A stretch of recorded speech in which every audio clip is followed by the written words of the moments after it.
Halo semuanya, selamat datang kembali di channel ini. Hari ini kita akan menggali sejarah luar biasa tentang Kekaisaran Persia. Oke, langsung saja masuk ke dalam kontennya.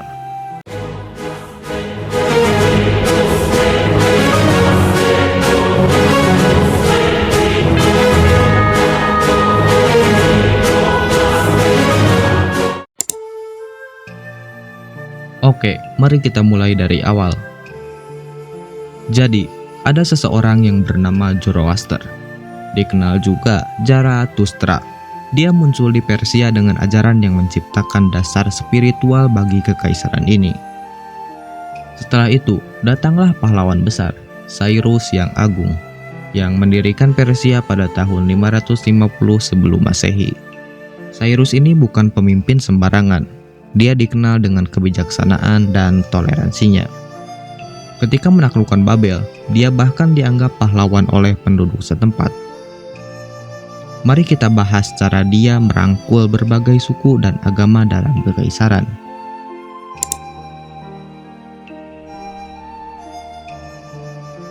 Cara Cyrus merangkul ke berbagai suku dan agama dalam kekaisaran Persia menciptakan dasar konsep toleransi yang luar biasa. Jadi, istilah merangkul di sini merujuk pada pendekatan inklusif dan penerimaan terhadap keberagaman budaya dan agama di wilayah kekaisaran. Cyrus menjalankan kebijakan toleransi yang progresif dengan memberikan kebebasan beragama kepada penduduknya. Ia menghormati kepercayaan agama dan adat istiadat lokal setiap suku yang menjadi bagian dari kekaisaran. Ini mencakup memberikan kebebasan beribadah, memelihara tempat ibadah masing-masing, dan tidak memaksa budaya atau kepercayaan tertentu. Dalam hal administrasi, Cyrus mengefektifkan sistem satrapies, di mana wilayah kekaisaran dibagi menjadi satrap atau pemimpin provinsi, yang diberi otonomi dalam pemerintahan setempat. Pendekatan ini memungkinkan suku-suku dan wilayah untuk mempertahankan identitas dan kebiasaan mereka sendiri, mengurangi potensi konflik internal dan menciptakan kerangka kerja yang inklusif. Intinya, toleransi dalam Kekaisaran Persia dipraktikkan melalui pengakuan dan penghormatan terhadap perbedaan suku, agama, dan bahasa. Pendekatan ini tidak hanya menciptakan stabilitas dalam pemerintahan, tetapi juga memberikan fondasi bagi konsep toleransi yang mencerminkan keberagaman dan kekayaan budaya di dalam kekaisaran tersebut.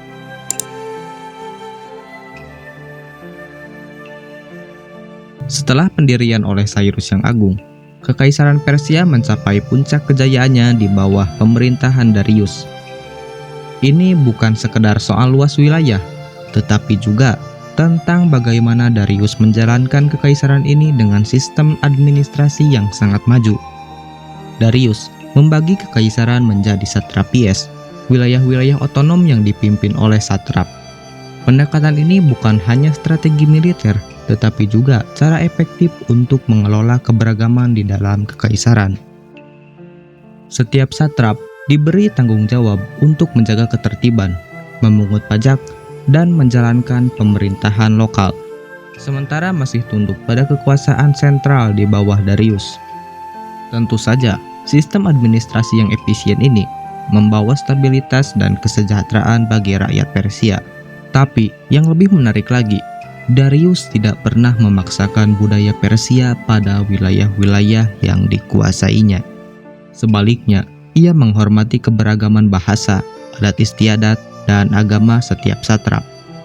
Jadi, puncak Kekaisaran Persia bukan hanya soal ukuran dan kekuatan militer, tetapi juga tentang bagaimana Darius dengan bijak memanajemen keberagaman dan kekayaan budaya yang ada di bawah payung besar kekaisaran ini. Inilah salah satu kunci keberhasilan yang menjadikan Kekaisaran Persia sebagai kekaisaran megah di dunia kuno.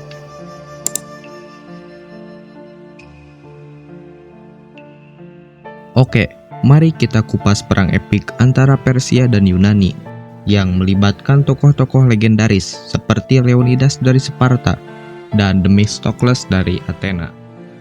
Pertama-tama, kita harus membahas ambisi besar Persia di bawah pimpinan Xerxes, keturunan Darius. Xerxes memimpin kampanye besar-besaran untuk menaklukkan Yunani dan membalas dendam atas kekalahan ayahnya di pertempuran Marathon. Ini bukan sekedar perang biasa, ini konflik yang mempertemukan dua kekuatan besar, tentara Persia yang megah dan pasukan kota-kota Yunani yang bersatu. Pertempuran Thermopylae yang dipimpin oleh Leonidas dari Sparta menjadi titik fokus yang epik. Kita akan menggali strategi perang yang brilian dan keberanian luar biasa dari pasukan Sparta yang terkenal itu.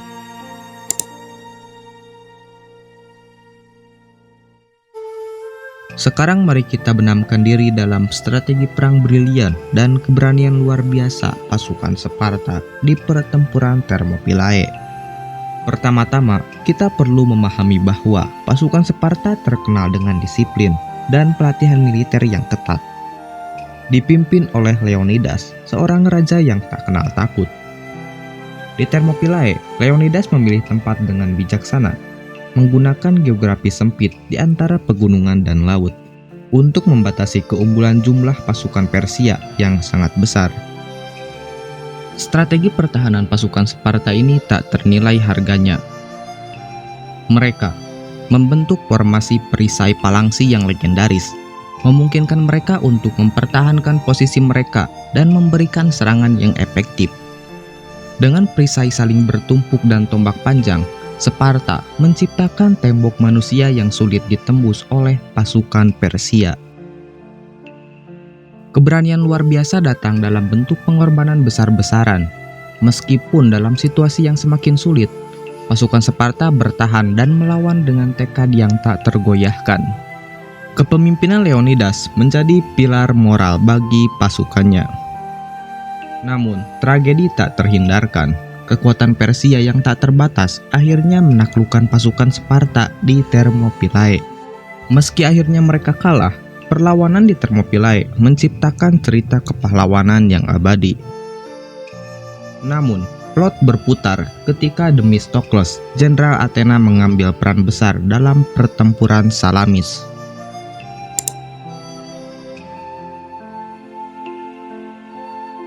Selanjutnya mari kita telisik taktik cerdas Themistokles, jenderal Athena yang menggunakan angkatan laut Yunani.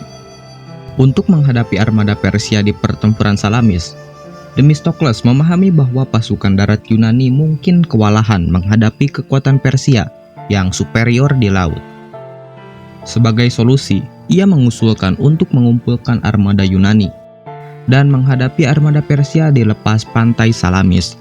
Ini adalah langkah cerdas yang menciptakan situasi menguntungkan bagi Yunani. Dalam persiapan, Themistokles menggunakan diplomasi dan strategi psikologis. Dia berhasil meyakinkan banyak kota-kota Yunani untuk bergabung dengan angkatan laut melawan ancaman Persia. Keberhasilannya dalam mempersatukan kekuatan Yunani di laut menjadi kunci penting. Pertempuran Salamis dimulai, dan Themistokles memilih waktu yang tepat untuk melancarkan serangan. Dia memanfaatkan selat sempit di antara pulau-pulau di sekitarnya, membatasi manuver armada Persia yang lebih besar. Taktik ini memanfaatkan keunggulan taktis dan kecepatan kapal Yunani, sekaligus meminimalkan kekuatan Persia. Saat pertempuran berlangsung, Themistokles mengetahui bahwa Xerxes, Raja Persia, tertarik melihat pertempuran dari daratan. Dia menggunakan informasi ini untuk memanipulasi pergerakan armada Persia, menarik mereka masuk ke perangkap yang telah disediakan. Di tengah kekacauan dan kebingungan, armada Persia mengalami kekalahan besar.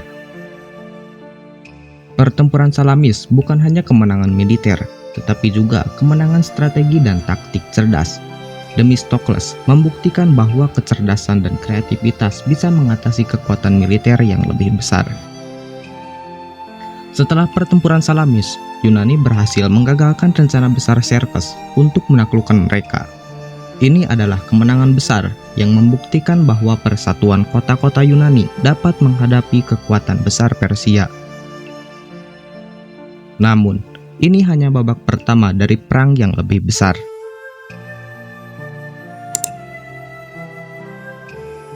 Pertempuran Plataea menyusul, di mana pasukan Yunani dipimpin oleh Sparta dan Athena berhasil menghancurkan Persia. Disinilah kita menyaksikan peran besar pasukan Sparta di medan perang.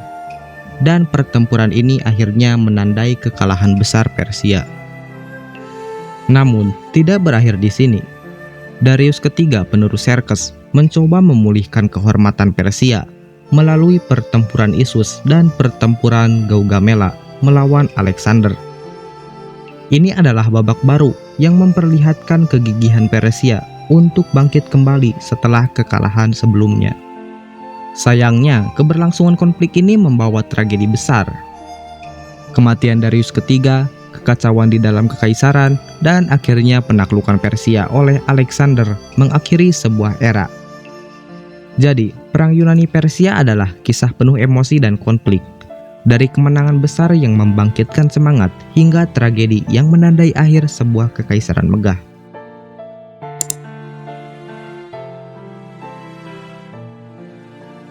Setelah kita membahas kemenangan besar dan tragedi di medan perang, mari kita fokus pada bagaimana budaya Persia mempengaruhi dunia dan warisan mereka yang terus berlanjut. Arsitektur megah Persia yang terutama tercermin dalam bangunan-bangunan monumental seperti Persepolis tidak hanya mencerminkan kemegahan fisik, tetapi juga pemahaman mendalam akan seni dan keindahan. Struktur-struktur ini tidak hanya menjadi simbol kekayaan dan kekuasaan, tetapi juga melestarikan seni Persia yang kaya. Namun, seni tidak terbatas pada batu dan marmer. Sastra Persia juga memainkan peran besar dalam membentuk budaya mereka. Shahnameh, karya Ferdowsi, adalah salah satu karya sastra paling penting di dunia Persia. Mengisahkan sejarah, mitos, dan pahlawan nasional. Warisan sastra ini masih menjadi sumber inspirasi dan pengetahuan tentang budaya Persia. Dan bagaimana dengan keberlangsungan budaya Persia? Pengaruhnya masih sangat terasa dalam seni rupa dan arsitektur modern Iran. Meskipun melalui berbagai perubahan dan transformasi, elemen-elemen khas Persia tetap hidup dalam desain dan seni kontemporer. Ini adalah bukti kekuatan warisan budaya yang mampu bertahan dan berkembang seiring waktu. Jadi, saat kita melihat ke belakang ke kekayaan budaya Persia, kita juga melihat elemen-elemen tersebut masih hidup dan berkembang dalam masyarakat modern Iran. Warisan ini adalah bagian penting dari identitas bangsa dan sebuah pengingat bahwa kekayaan budaya tidak hanya menjadi cerita masa lalu, tetapi juga sumber inspirasi bagi masa depan. Jadi, itulah perjalanan epik kekaisaran Persia. Apa yang menarik menurut kalian? Silahkan komen di bawah. Dan sampai jumpa di video berikutnya. Yare yare.